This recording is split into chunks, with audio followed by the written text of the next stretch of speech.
There has been a lot, and I mean a lot, going on this NBA season. I have not been able to cover it as much as I would like to, but that's fine and dandy. I am here now. We are back. We are locked. I know I said that a few weeks ago, but like I said, I've been busy. School, work, just a lot of shit going on, but we are here.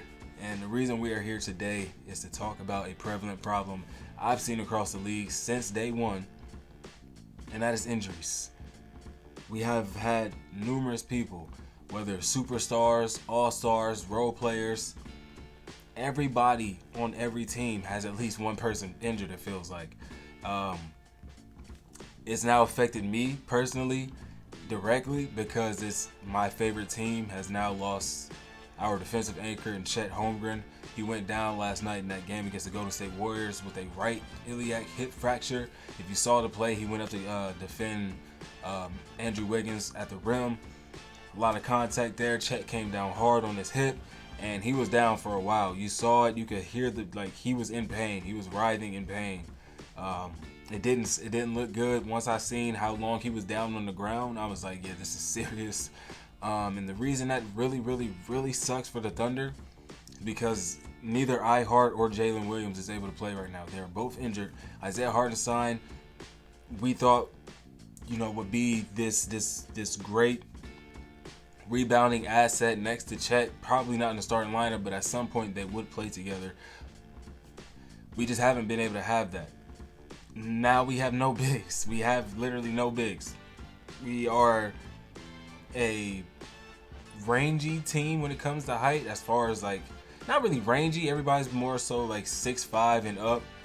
When you look at a Shai Gilgeous-Alexander being 6'6", Lou Dort being 6'6", Isaiah Joe is 6'4". You got J-Dub at 6'7". Caruso, I think, is the shortest one at 6'4". But we don't really have guys that are 6'10" and above outside of Chet, Jalen Williams, and Isaiah Hartenstein. A team that has been head and shoulders the best defense in the league, with the front runner of the Defensive Player of the Year right now, Chet Holmgren. That's just not...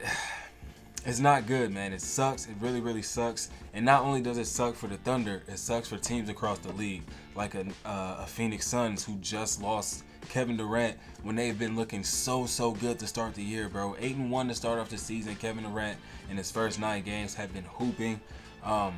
What is it? A left calf strain. He's going to be reevaluated. So he's out for at least 2 weeks. Reevaluated in 2 weeks doesn't mean he'll be back. That just means when they'll be ramping him up and checking to see, hey, is you ready to play now? So we could see Kevin Durant out for 2 to 3 weeks, maybe even a month, because you don't. Them leg injuries, man. Calf, hamstring, you don't want to mess around with them. Achilles, you don't want to play with them. So, and he's already had so many lower leg injuries throughout his career, especially the past 5 seasons since he left the Warriors. It sucks, man, because Kevin Durant was looking really good. In a report from, I'm pretty sure this is Shams, the future Hall of Famer has had a strong start to the season, averaging 27.6 points while leading the Suns to first place in the Western Conference with an 8-1 record. Him and Jokic are the only players this season shooting 55% from the floor, 40% from three, while averaging at least 25 points per game. Durant especially helped in clutch time, where his league-leading 35 points has helped the Suns go 7-0 in games within 5 points within 5 minutes remaining. Phoenix is just the third team since 1997-98 to record 7 wins in clutch time in the first 9 wins of the season. God damn, I didn't realize that. And they said since 97-98, damn, 7 clutch time wins in the first 9 games. Kevin Durant was averaging damn near 39 minutes a game this year. That's the most he's averaged since 2010, 2011. That's insane. I didn't know that. KD, oh my God, he been hooping. Through his first 9 games, he averages, like I said, 27.6 points, 6.6 rebounds, 3.5 assists on 55% from the field, 43% from 3. He was an early front runner for the MVP, leading the Suns out west to the first seed. He is now sidelined for who knows how long. It says reevaluated in a couple weeks. We don't really know. New Orleans Pelicans star Zion Williamson suffered a hamstring strain and is out indefinitely. He will be reevaluated in the coming weeks. Indefinitely does not sound good. We got an indefinitely from Kawhi Leonard. We have yet to hear anything else about Kawhi since the season started. I told y'all a few videos back we may have seen the last of Kawhi Leonard play basketball. And the way that Zion Williamson just continues to keep getting hurt, and it's not obviously his fault. He's not going out there intentionally hurting himself, playing in a way. I mean, he does have a ferociousness about how he plays, and he was, on the heavy side coming into the league, and in the past couple of seasons working on getting his weight down. So he does have a lot of wear and tear in his joints, especially how beastly he is, jumping and just grabbing the ball out the air, just all this strong ass shit he does. I don't like the way that this is going for Zion. He's a year 5 player, and he's injured every single season. Maybe last year, no, he got hurt. He got hurt in that play-in game against the Lakers, and that's why they did not make the playoffs that's why they were the 8th seed in the playoffs, got knocked out in the first round, swept, because Zion Williamson was hurt. He wasn't there. He's hurt every year. I don't like that. Obviously, I'm not saying that's a knock on Zion. It's just, man, it sucks.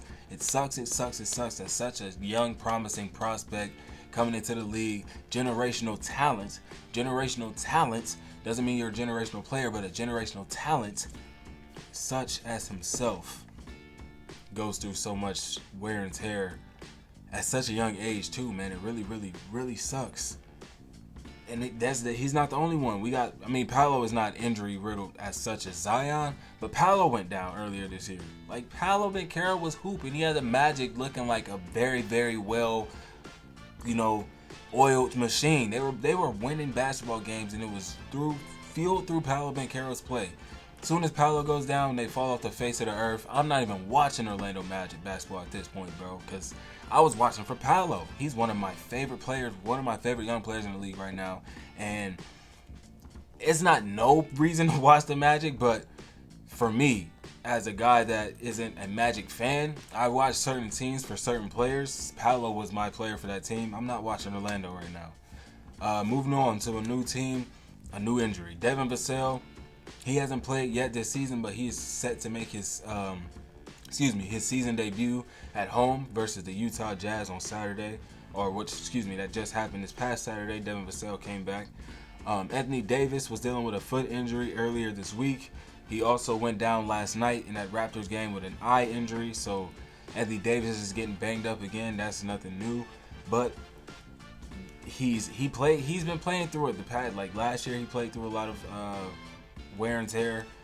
This season, hopefully through the first 11 games now, he can bounce back and just come back and keep playing at the MVP caliber, Defensive Player of the Year caliber that he was bringing to the floor for the Lakers, because they're going to need it. They cannot win anything in this league without Anthony Davis being who he has been being this season. They won't be able to win if LeBron James' age takes over him. It just is the reality. They need to move on from D'Angelo Russell. I've been preaching this for a couple seasons now. There's a couple moves to be made. They got Jared Vanderbilt, who hasn't played all year. He has a sizable contract that you can move. There's a couple other players that can be, other pieces that can. A move needs to be made, please, if y'all serious about winning. This one really messed me up, because they had been going through injury before the actual season even started. Their main star, their number one guy, had told us he wasn't playing in back-to-backs probably for the whole year or for the rest of his career. They got investigated for that and fined. We haven't seen him. He has been messed up since before the Olympics. He hadn't been 100% since last year when he tore his meniscus.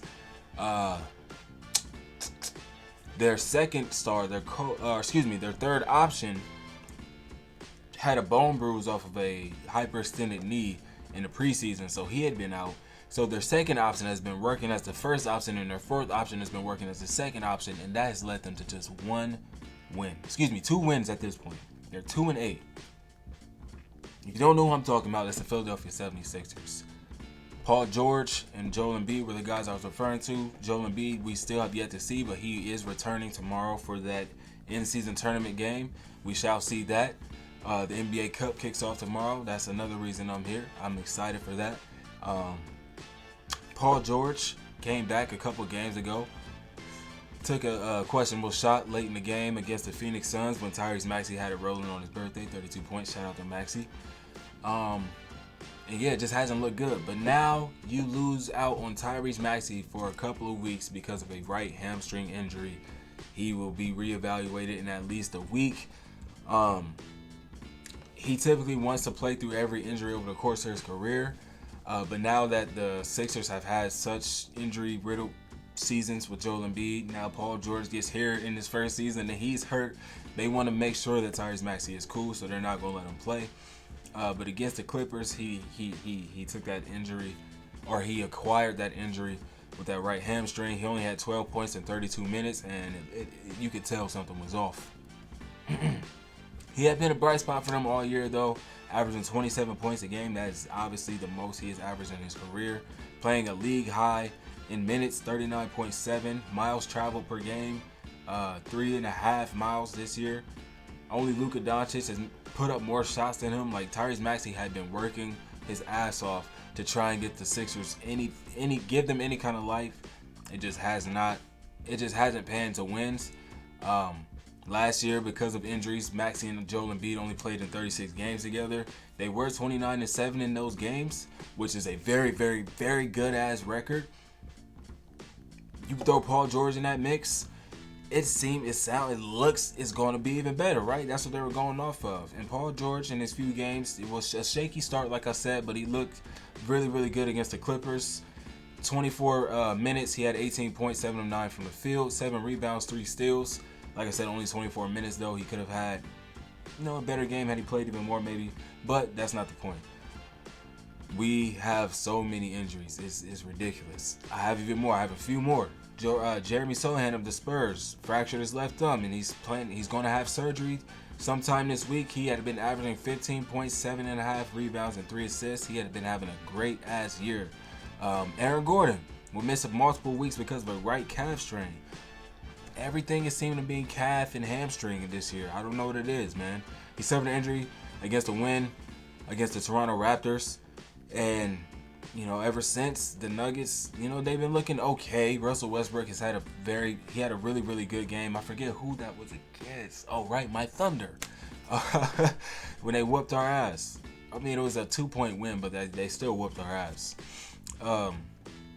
Asar Thompson has been cleared to play. He had been dealing with blood clot issues, and he is now ramping up for He's participating in full contact practices, and he should be able to play and make his season debut very, very soon. Like I said, Chet Holmgren went down, and I'm tore up about that one, man. I really am. Do we have any more? Malik Monk out at least 2 weeks with an ankle sprain. Jimmy Butler, his ankle held him out of the game last night against the Timberwolves. I don't know if he'll be playing in the next couple games. And then get well soon to Greg Popovich, man. That's really, really sad to hear, man. He's got really, really serious health issues going on at the moment, and we just wish all the best for Pop, man. Don't want to see anything bad happen in that regard. And yeah, I'll end it with that, man. That's all I got. 13, 14 minutes worth of injuries. Like, that's crazy, bro. That's crazy. This was a video revolving around injuries.